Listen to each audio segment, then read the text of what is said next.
Our next design pattern to discuss here, which is also a creational design pattern, is a singleton.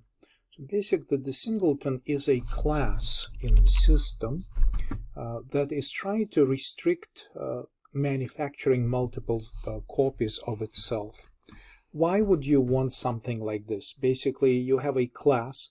Normally, you can create unlimited number of copies or instances of this class.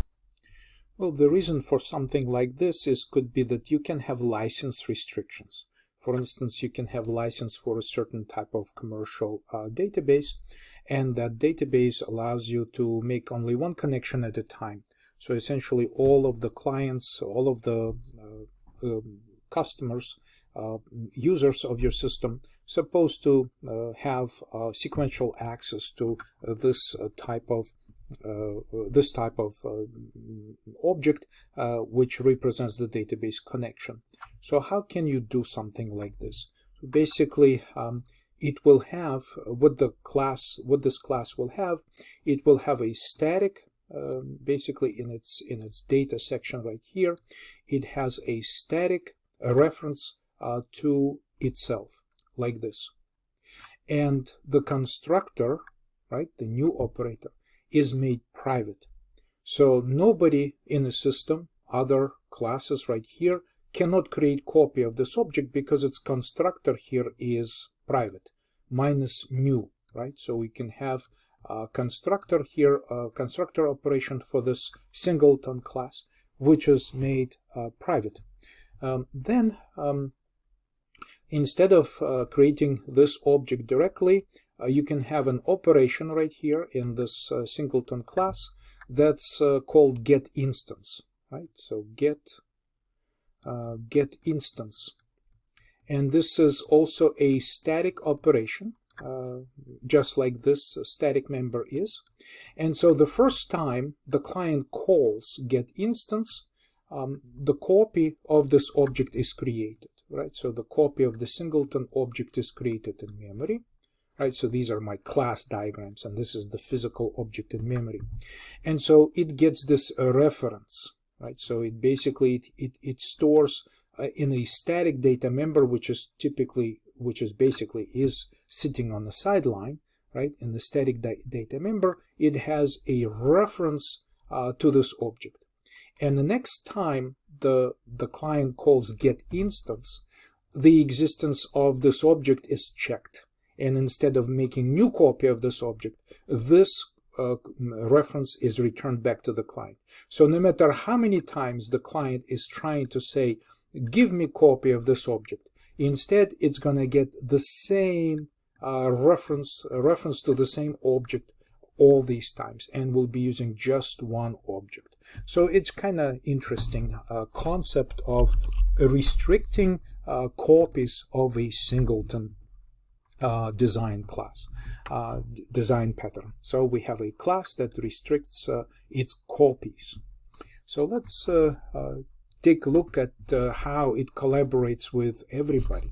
So basically, we have the class diagram for our singleton. So this is the static instance of the reference to singleton itself. So this is static. So it's not part of any object, it just basically sits on the sideline at runtime, and so singleton points to itself. So it's sort of like we can point that this reference right here essentially is a reference to itself. Okay, something like this. And this is your private constructor, and this is your get instance method or operation, which returns this reference. And the first time, if it checks its content, it finds out that the object has never been created, because this is also the underline here demonstrates that this is a static operation. So the first time it will return a copy of an object. In our building elevator simulation program, what we could envision here is that, for example, we can envision an elevator bank. In fact, let me try violet for this. Okay, so we can have, let's create a new class diagram, and here we'll have a class for elevator bank. Okay, so this is elevator bank. Okay, so this is the responsibility of this class, is basically contain and manage a set of elevators in a building.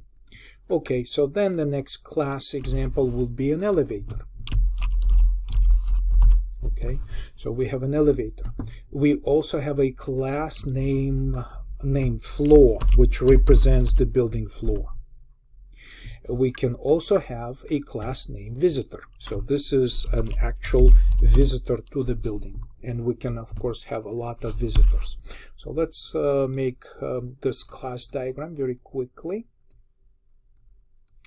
And so what I'm thinking here is that of course we can use an actual composition or aggregation right here, that we can say that, oh, I actually have to do it the other way, like this. Okay, so this association here indicates that the elevator bank really has to be instantiated with a certain number of elevators in order to be able to fulfill the operations.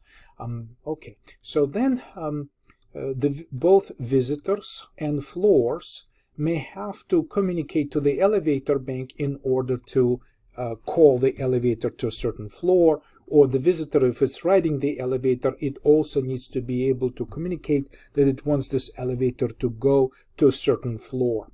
So in other words, these two types of classes, floors and visitor, including the elevator, all three of them, have to have access to the elevator bank. Okay, so normally the elevator bank would be perhaps part of its responsibility also to control the traffic of the encapsulated elevators. So what we could do, we could create these associations and basically say that each one of these classes has to be able to access the elevator bank, and then let's rearrange this version a little bit just to show what is happening, so that all of these classes have to be able to communicate back to the elevator bank. So, but at the same time, do we need multiple copies of the elevator bank? Maybe not. So if that is the case, we can then remove these associations and instead just proclaim that all classes in a system should be able to access the copy of the elevator bank object, because we're going to make it a singleton. Okay, so we're just going to make it a singleton. And at the same time, we can indicate that elevators and floors may have a collection of visitors who are visiting this floor, or visitors who are riding a specific elevator. So we can have these types of associations in our class diagram. So let's just make a few adjustments right here, like this, okay, just to make it as readable as possible.